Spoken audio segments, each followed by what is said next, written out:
Olá, pessoal, voltamos com o nosso Taço Conta. Pessoas, hoje temos um tema muito legal para empresas familiares. A gente vive falando de empresa familiar aqui, né? Só que dessa vez nós não vamos falar de holding, não vamos falar de sucessão. Então vocês vão saber já já quem é esse convidado. Bem, primeiro não deixe de curtir nossas redes sociais, acompanhar a gente no YouTube, no Spotify e também, né, ver aqueles cortezinhos no TikTok e no Instagram, que a gente está sempre lá fazendo cortes bem legais para você. Quem a gente vai ter de convidado hoje, gente? Nós vamos ter um consultor financeiro e conselheiro de administração, mestre em engenharia de produção, com MBA executivo em finanças, tá? Corporativas, possui formação de conselheiro de administração pela Fundação Dom Cabral e, claro, mais de 17 anos de larga experiência em gestão financeira em empresas de médio e grande porte, com uma trajetória relevante em formação de equipes na área orçamentária, controladoria, operações financeiras, e ele botou até em inglês, facilities, né? Que ele é chique, gente. Eu gostaria então de receber aqui nosso podcast Newton Júnior, tá? Newton, veja bem-vindo, vem cá. Então, gente, obrigada, senta aqui. Newton tá com a gente hoje para falar desse tema tão incrível. Olha, para vocês verem que o tema ele tá em alta, né? A gente já teve um convidado esse mês falando de governança e mais um agora, porque o tema não sou eu que escolho, tá? São eles. Então, para vocês verem que o assunto está em alta. E olha que o Newton trouxe uma coisa interessante, empresa familiar. Então, Newton, vamos começar falando um pouquinho sobre isso, né? Por que você focou em empresa familiar? Tem diferença entre empresa familiar e empresa não familiar? Nossa, Carla. Primeiro, obrigado pelo convite, boa tarde. Tem muita diferença. Tem muita diferença e é curioso, pensando nesse bate-papo que a gente tem hoje, você é uma acadêmica, conhece muito, estuda muito, também já estudei bastante, tanto dentro da academia como cursos de extensão. E assim, a gestão de empresas familiares, ela praticamente não existe na literatura. E o que a gente aprende nas diversas cadeiras, seja gestão financeira, governança, é sempre naquela empresa que teoricamente já está pronta. Os processos já são perfeitos, as coisas caminham. E quando a gente vai para a empresa familiar, tem uma característica que é justamente o laço familiar que existe entre alguns dos executivos, normalmente nas posições mais altas da empresa, e que invariavelmente vão impactar nas decisões que se tomam no dia a dia da companhia e no longo prazo. E é difícil, né, Newton, dar com empresa familiar, a gente que está nesse mercado aí de médio porte, que a maioria é familiar, né, e algumas de grande porte também. Como é difícil, a gente tem vários casos aqui no nosso estado de insucesso de empresas familiares, né, e pouquíssimos casos de sucesso de grandes empresas. A gente pode citar um que é um case nacional, que é a Águia Branca, por exemplo, que é uma empresa familiar, não uma grande empresa, e que é um grande case de sucesso até o momento, de permanência no mercado e grande sucesso empresarial. Você acha difícil trabalhar com empresa familiar? Por causa dessa relação de vô para pai, pai para filho, filho para neto, né? Tem aquele ditadozinho, né? Pai rico, neto pobre. Pai rico, filho nobre, neto pobre, né? É isso. Veja só, Carla, é mais complicado, é bem mais complexo, porque o uso do laço familiar ele é distinto para cada pessoa em cada empresa. É raro uma empresa familiar onde dificilmente você não vê o laço familiar em algum momento uma discussão de negócios, uma discussão de estratégia. E isso é complicado, porque quem não é da família está tolhido daquela discussão. Recentemente, um cliente meu de uma empresa familiar, houve uma situação dessa e eu chamei os dois depois, uma reunião, tínhamos 8 executivos, falei, olha, é preciso haver alinhamento, porque quando há uma discussão entre familiares, todo mundo que não é familiar está fora da discussão. E aí você está tolhindo a competência, a capacidade de discussão do seu corpo executivo. E, de repente, até impedir de novas ações, novas estratégias da empresa sendo tomadas de uma forma mais pé no chão, né? Porque a discussão familiar ela começa a ser preponderante em relação à discussão empresarial. Esse é um outro ponto. A gente costuma dizer que são 3 chapéus, normalmente, na empresa familiar, para um ou alguns, mais de um ente, né? O chapéu de dono, ou sócio, o chapéu de executivo, que normalmente é um cargo mais alto, e o chapéu de pai, filho, irmão, esposa. E é preciso saber o momento de usar isso aí. Se a gente for para a governança na teoria, o laço familiar é para não estar no negócio. É para haver um conselho de sócios acima de um conselho de administração que está acima de um CEO, de um presidente. Então, na teoria, não deveriam existir discussões familiares dentro das empresas. Só que os executivos... Na prática, não é assim que funciona. Na prática, é muito comum. É muito comum. Eu não me lembro de nenhuma empresa familiar onde eu trabalhei ou prestei serviço e que isso não acontecia. Houve empresas em que foram feitos trabalhos de governança para empresas familiares e houve uma clara evolução no trato, na evolução de como resolver questões familiares, como separar as questões familiares separar da questão a família da questão da companhia. Mas isso não é fácil. Eu vi na sua formação que você teve formação de conselho de administração, né? De conselheiro de administração, e achei bem legal. O conselheiro, o nome já diz, né? Conselheiro, né? Você teve muitas situações que você teve que dar conselho, assim, que você teve que intervir, separar, né? Tipo aquele fight rolando lá dentro da coisa e você meio, tipo assim, eu não posso falar agora porque eu não posso me envolver, eu também não posso falar agora para não expor, porque o fight tá rolando e os executivos tudo olhando e você aonde? Qual era o seu papel ali? Eu tenho juízo. E como eu não tenho laço familiar, eu não me lembro de uma situação que eu entrei com o fight rolando. Tá? Eu normalmente deixo ali a poeira assentar. Espero o juiz dar E aí, no momento oportuno, com as emoções mais abrandadas, eu chamo e converso individualmente. Mas, assim, tem um ponto que o executivo, o contratante, ele está receptivo para isso. Isso é importantíssimo. Se ele formou um conselho, né, ele já está aberto. Ele tem a ciência de que aquilo ali é uma limitação. É um benefício, mas ao mesmo tempo é uma limitação que ele precisa tratar emocionalmente dentro da discussão. Então já aconteceu sim, mas assim, até para não expor perante os demais executivos. Eu evito ao máximo. Mas depois, sim, eu chamo em particular um café, eventualmente até fora da companhia, num outro dia, com as emoções mais acalmadas. Fora do ringue. Fora do ringue, exatamente. Fora do ringue, fora da casa, né? Porque fora da casa é melhor, porque né? às vezes o que acontece... Não, é sério, o ambiente conta. De repente você tá ali, a pessoa se sente muito dono daquilo ali. Você tira de dentro da empresa, a coisa fica... Parece que até o comportamento deles é diferente. Porque eu também trabalho com muita empresa familiar na parte contábil e até no café, fora da empresa, é uma outra pessoa até às vezes. Não, sem dúvida que você sair do ambiente familiar, do ambiente ali empresarial, que é a casa dele, você realmente já quebra um pouco isso. Mas o mais importante é explicar esses papéis. E que naquele momento não é aconselhável, já que você está usando a palavra conselho, usar o chapéu de familiar. E você trabalhando isso com governança empresa familiar, você falou essa questão do chapéu. Não cabe chapéu de dono e de parente na governança. O papel tem que ser o executivo, tem que ser... Qual seria o papel que não cabe quando você está implantando governança, que você tem maior dificuldade de segregar assim, numa empresa, deles entenderem numa empresa familiar? Na empresa familiar, sem dúvida que o chapéu mais difícil é o de familiar. Especialmente, vamos lá, existem muitas particularidades que podem potencializar mais ou menos isso. Por exemplo, os familiares que estão ali, eles têm competências similares? E querem estar ali, porque às vezes o pai está obrigando. Né? Não só, né? Como eles se veem no futuro da companhia. Eventualmente, a companhia é gigante, o cara quer parar e quer curtir a vida. E o outro tá ali para fazer o negócio crescer. Meu pai já construiu tudo o que precisa, então, e assim, quando meu pai parar, eu não preciso nem disso aqui mais, o que eu tenho já é suficiente. Esse alinhamento entre sócios, mas alinhamento sobre diversos aspectos. Eventualmente, competências complementares, né? É usual, um está mais no back-office, administrativo financeiro, outro mais operacional. Ou no comercial. Então, tudo isso é levado em consideração para você ter mais ou menos atrito. Quando é casal, aí...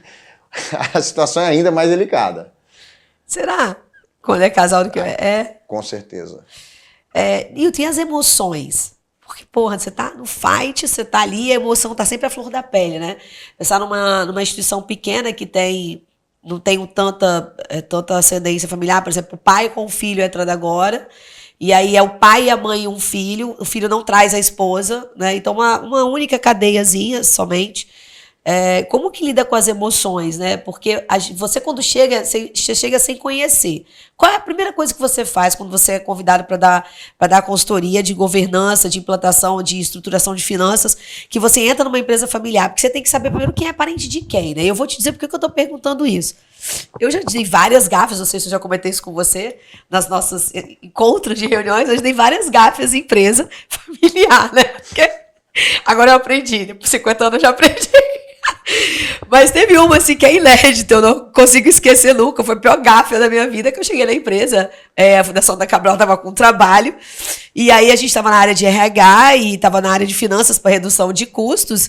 E aí eu, desse jeito meu espontâneo, transparente, direto de ser, na hora de fazer redução de custos, a Fundação da Cabral pediu, que já que eu estava na empresa há mais de 10 anos, que eu olhasse, assim, que eu apontasse na reunião de diretoria, e vamos dizer, a reunião onde estavam o dono, a irmã do dono, que trabalha na empresa até hoje, o sócio, que não é parente, e os três, vamos dizer, os dois diretores executivos e a irmã, que era gerente, assim, era geral. quase o almoço de domingo, né? É tipo isso. Então, o dono, um dos donos, a irmã era a pessoa de confiança, cuida das finanças, o outro dono não tem parente nenhum na empresa.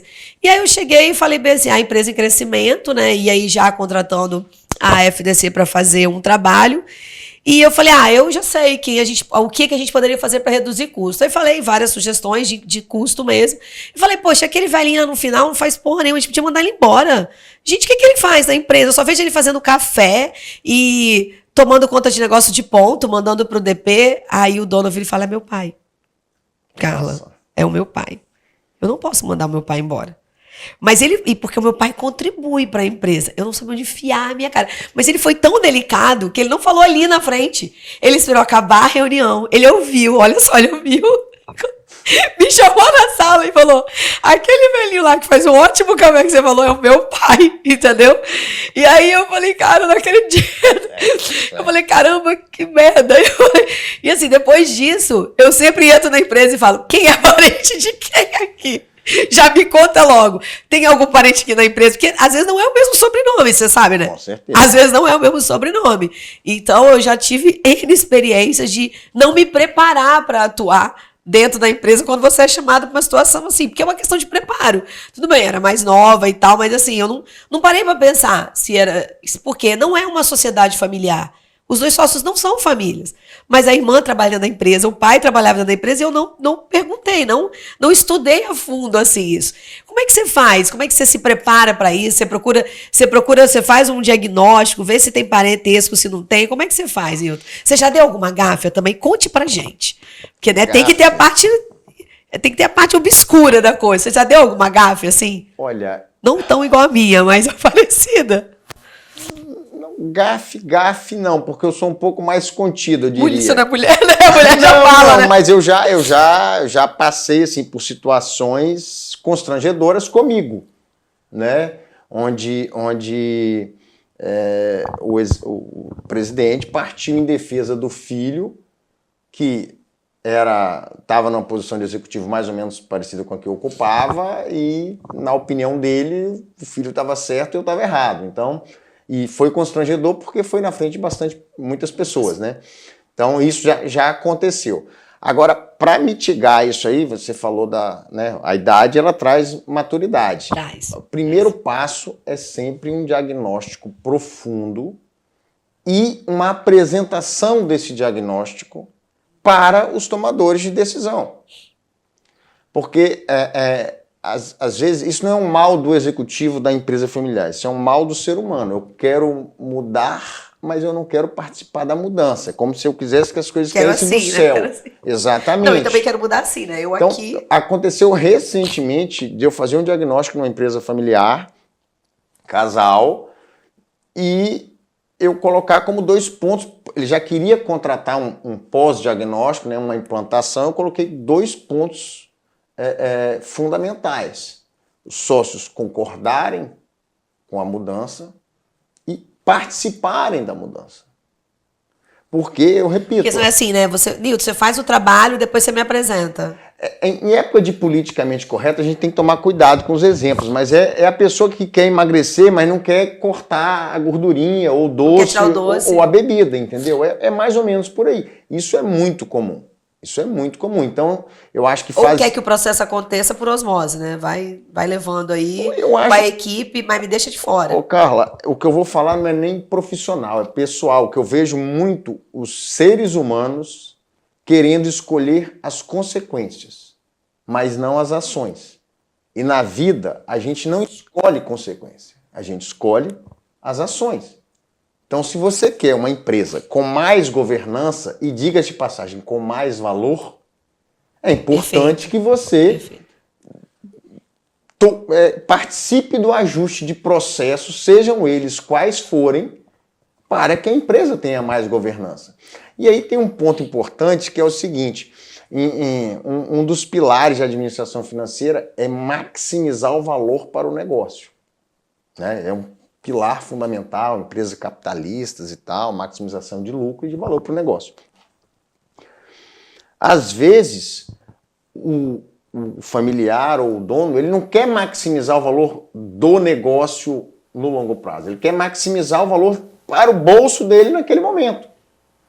Eventualmente, a empresa tem um lucro médio, mas eu quero manter a minha retirada, por exemplo, porque pessoalmente me interessa.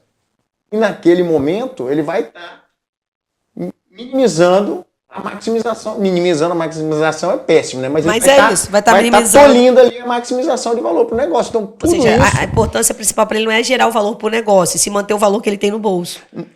Que isso seja, que fique claro, isso é uma exceção. Mas tudo isso é importante ser colocado nesse diagnóstico, porque nós entregamos resultado. Daqui a 3, 6 meses, dependendo do projeto, um ano, alguém vai olhar para trás e falar assim, o que o Newton fez na minha empresa, o que a Carla fez na minha empresa. Né? E é importante deixar claro que as decisões não são nossas. Você citou muito bem a palavra há alguns minutos atrás. Conselheiro. O conselheiro aconselha, a decisão é de quem está do outro lado. Você falou uma coisa muito importante, que as ações é a gente que pauta, é a gente que executa. As ações a gente consegue definir, a gente escolhe. Agora, realmente, a consequência delas não. Ou para bem, ou para melhorar, maximizar, ou para ficar como está. Então, realmente, a consequência a gente não define. Mas a ação a gente pode definir. A gente pode mudar o caminho. E esse é o grande ponto para você minimizar essas emoções. Elas vão existir. Para você mitigar a possibilidade de alguém olhar para trás e falar assim, pô, o trabalho não foi o que eu esperava. Que é aquela questão da expectativa. Pode não ter sido o que você esperava, ok, mas a decisão foi sua e não de quem está de fora, entendeu? Então, eu acho que tudo isso é importante para... o diagnóstico ele é fundamental como um alicerce para o que vai ser feito. E para você entender as relações, né?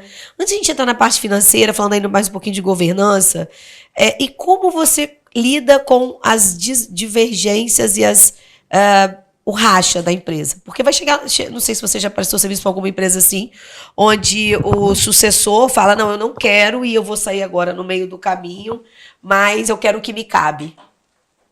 Tipo, eu não quero mais ficar aqui, mas eu quero a minha parte nesse negócio. Porque eu acho que eu tenho direito e eu quero a minha parte nesse negócio. Independente da contribuição dele ser pequena ou alta, ele quer sair da empresa. Ele não quer mais trabalhar ali com o pai, com o avô, sei lá, com o irmão, e ele quer ir embora. E aí aí o pai normalmente, primeiro de cara, não vai aceitar, ou o patriarca não vai aceitar e vai tentar convencer a pessoa a ficar, até chegar no momento de o nível do tanque encheu e aí começa tudo ser uma discussão. Como é que você já pegou uma empresa assim, já teve essa situação, já teve que lidar com isso na sua prestação de serviço? Trabalhei numa empresa onde houve a sucessão de pai para filhos, ou para um filho, e que houve uma situação de disputa, vamos dizer assim. E acabou que só tem vaga para um e os outros decidiram sair. E os outros não ficaram na empresa? Não ficaram na empresa. Quem o pai escolheu, os outros só não aceito isso. Foi só para o conselho e não quis se sujeitar em termos executivos a um dos irmãos. Agora a questão de haver uma ruptura ou não para assim... E eles saíram da sociedade? não saíram da sociedade. Saíram da empresa. Saíram da empresa. Então, essa questão de haver ou não haver uma ruptura na sociedade, aí, mais uma vez, sai da alçada de executivo, você vai para um nível societário. E é preciso equilibrar os interesses ali, porque, no fundo, não tem jeito. É muito difícil, Nilton. Eu participei de um caso... O contador, ele é quase o psicólogo, né? Porque a gente ouve de tudo, de todos os lados, né? E então, sabe de tudo. E sabe de tudo, e tenho que saber o que eu falo também, porque eu não posso falar tudo que eu sei, claro, porque tem, além da confidencialidade, tem a questão, tipo, eu fui contratada a gente trabalha para uma sociedade. Eu não trabalho para A ou para B. Exatamente. Eu sempre falo isso. Eu não trabalho para o CPF, eu trabalho para o CNPJ. Eu quero que o CNPJ tenha longa vida, né? Saudável, em todos os sentidos. Então, o pai tinha uma sociedade. Antigamente, a gente só podia, era obrigatório ter 2 sócios. Então, a esposa estava na sociedade e aí ele resolveu se separar. E os filhos trabalhavam na empresa, todos, né? E aí, a separação teve lá seus embrólios, né? Questões pessoais deles, e os filhos tomaram as dores da mãe. A mãe no quadro societário e os filhos também. Uma empresa familiar, uma grande empresa com faturamento alto, e aí, tipo, a empresa parou.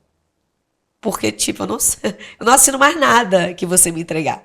Então, aí o pai, tipo, agora, né? Porque eu criei a empresa, eu sou o dono do conhecimento técnico da empresa, eu fecho os contratos, e agora não posso mais fazer nada na minha empresa porque os meus filhos resolveram tomar o lado da mãe. E uma briga, assim, ferrenha. E aí eu falei, olha, a melhor coisa que você tem a fazer é fazer algo que não seja litigioso, né? Sentar, através que seja com o advogado, conversar com a esposa, tentar acalmar os ânimos, porque a empresa é o que é o que de onde todo mundo tira o seu recurso. Vocês vão quebrar a empresa, né? Então vocês têm que ter essa sensibilidade. E não, filho, não adiantava. Era melhor, mesma coisa você pegar o fósforo e jogar assim num lugar cheio de querosene e pegar fogo.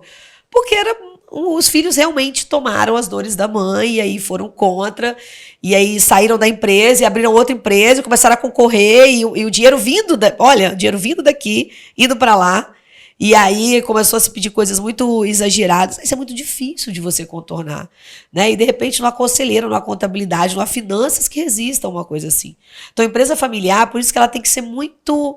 Você falou uma coisa muito interessante, ela tem que ser preparada para ser familiar. E na minha visão, é igual você preparar um sucessor na política. Você não pode preparar quando você está saindo. Você tem que preparar ele durante seu mandato.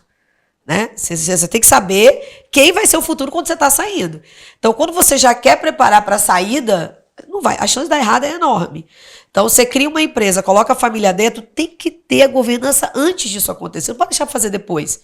Porque as pessoas têm opiniões diferentes. Tem a emoção que você falou. E realmente, empresa familiar, ela tem emoção o tempo inteiro. Então, até o momento de você ter a sua independência, que você mora com seus pais e trabalha com eles, a relação é uma. Quando você casa e passa a ter sua família e está dentro da empresa ainda, a relação já é outra. Você já está ouvindo outra pessoa falar no seu ouvido. Quando você tem filho, a relação muda de novo. Então, isso realmente, a função do conselheiro ela é muito importante. Porque ele tem que vir acompanhando, ele tem que vir orientando, conhecendo, acompanhando as mudanças que vêm de acordo com os anos, com as gerações. Então, isso é um papel muito difícil. Não é um papel fácil, não é para qualquer um, não. Tem que gostar de prestar serviço para esse tipo de empresa assim. Tem que gostar da emoção também, porque senão você não pode perder o seu controle para poder colaborar. É difícil. Tem uma frase que é: o que não tem solução, solucionado está, né? Então, num caso como esse que você citou, realmente é o laço familiar tomando conta de tudo. E aí realmente não há o que fazer. Não há o que fazer. Se a gente for para o caso, por exemplo, a gente está falando de sucessão. No caso de herança, a gente também tem situações extremamente sensíveis quando essa sucessão é forçada pelo falecimento de um do patriarca, o pai ou a mãe. Então, e realmente essa preparação, e aí vem um outro ponto, né? Existem muitos fundadores, e nada contra as pessoas que criaram impérios, mas que eles não se prepararam para eles próprios não estarem ali. Não importa se é para o filho, se é para a esposa, Também para não quer quem largar, quer que seja. né? E esse momento, assim como num caso como esse que você colocou, porque uma separação, mal comparando, é como se fosse um falecimento do ponto de vista Sim, de divisão de bens. Como se fosse divisão. Divisão de bens. E realmente isso deve ser preparado, deve ser conversado. E tem uma outra questão que é o tabu, de você eventualmente ter que chegar para o empresário, ter que falar ou com o irmão, ou com a esposa, ou com o pai, que eventualmente a performance não está acontecendo. Entendeu? É lógico que isso não é todo mundo que tem essa maturidade, nem de falar e nem de ouvir. Mas isso é do jogo. Isso é do jogo. A partir do momento que a empresa familiar ela está constituída... E não é para amador, né, Nilton? Aqui para nós. Hoje em dia não dá para estar no mercado, se permanecer com lucratividade, igual você falou, com performance, se você não tiver tendo amadorismo. Não dá mais, né? Hoje em dia tem que realmente se profissionalizar. Mesmo sendo familiar, você tem que ter uma governança legal, uma estruturação financeira boa, porque senão realmente você não fica no mercado. Carla, eu costumo dizer o seguinte, eu fui criado, tenho 48 anos, eu fui criado por obediência dos meus pais. Né? Nós. Nossa geração. E hoje eu crio... Nossa geração é o quê? R, W, é o quê? Não tenho ideia. É porque tem a geração X e Z, a nossa é o quê? Antes disso aí, né?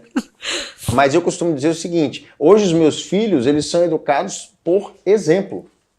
Meu filho de 9 anos, se eu combinar uma coisa com ele, eu cobrar ele de alguma coisa, e amanhã eu fizer diferente, ele vai falar comigo, papai, você me cobrou isso, mas você tá fazendo aquilo agora. Tipo, ser flamenguista, o cara, pô, é foda, né? Graças a Deus. Tem coisas que são inegociáveis, né? Inegociáveis.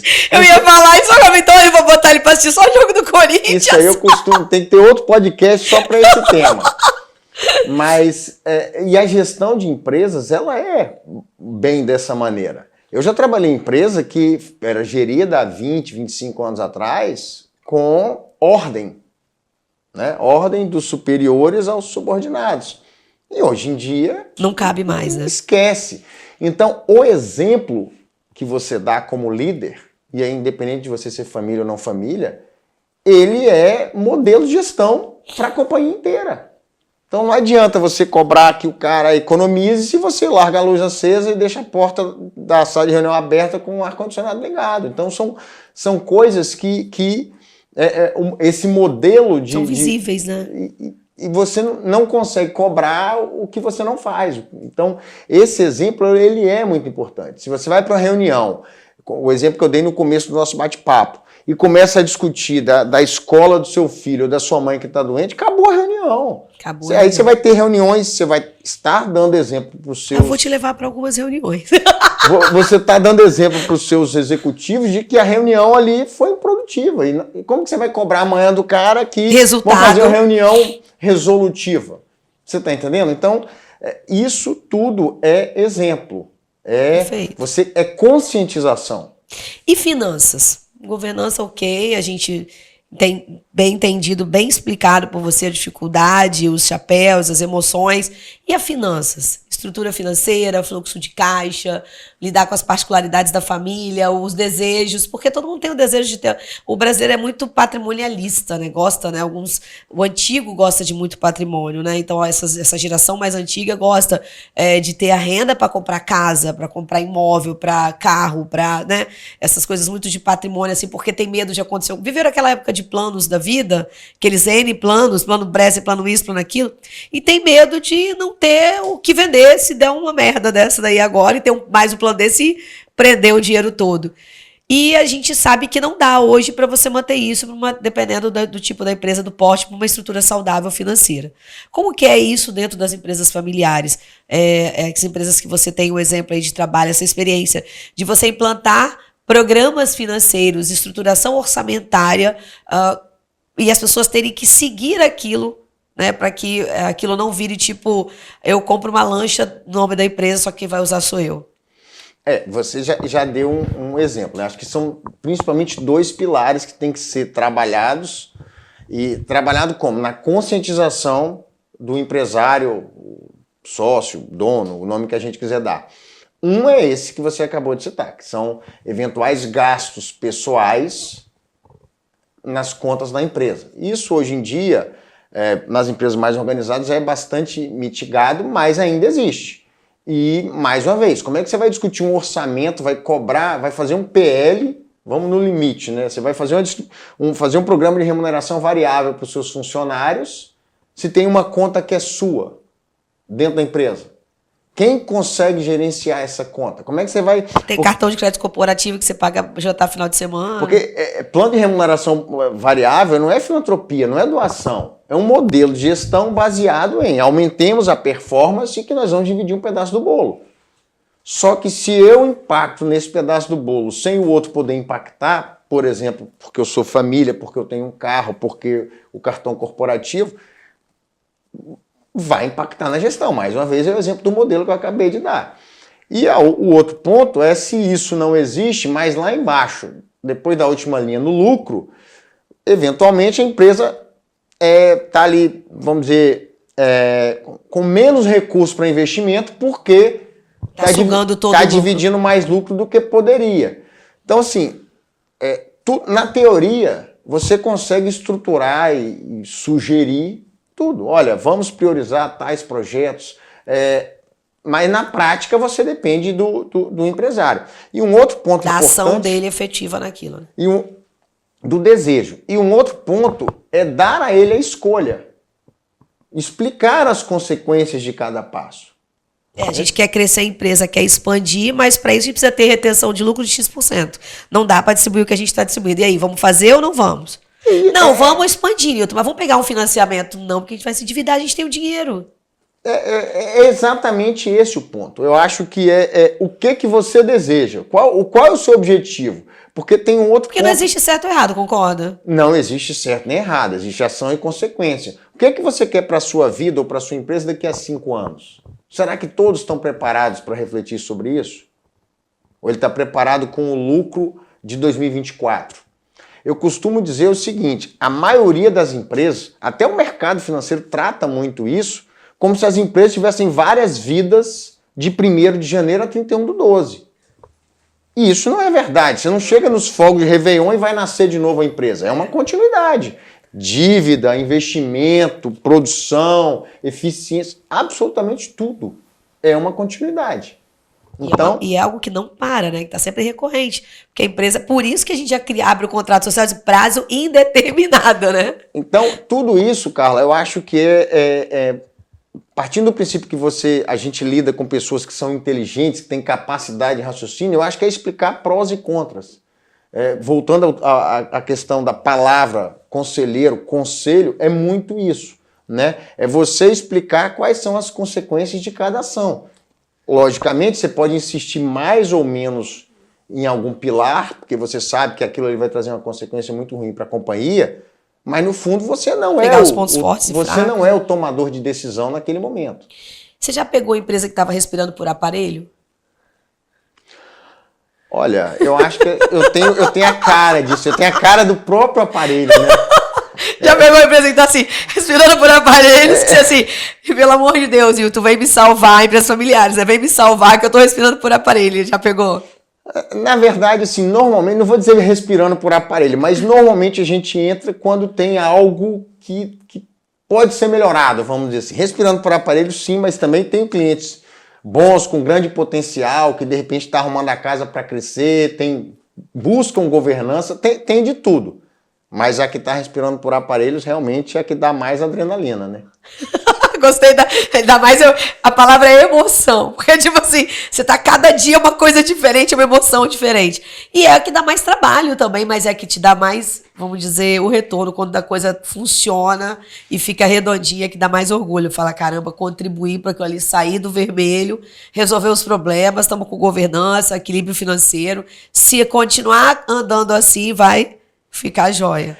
Isso que você falou é um ponto super importante. A gente vende os nossos serviços, falando português claro, mas a gente tem um resultado não financeiro absurdo, que é o legado que a gente deixa nas companhias. Normalmente, a gente trabalhando como terceira, a gente tem prazo para executar o serviço. A gente tem um tempo de execução ali. A própria fundação, no curso de conselheiro, ela sugere que os conselheiros atuem por 2 a 3 anos ali, depois troque-se de de conselheiros para você ter outras visões e coisa e tal. Outras opiniões. Exatamente. Porque também senão você começa a ter afinidade e você deixa, às vezes, de falar alguma coisa que você quer falar porque você já se aproximou tanto que, às vezes, por isso que, às vezes, é igual auditoria.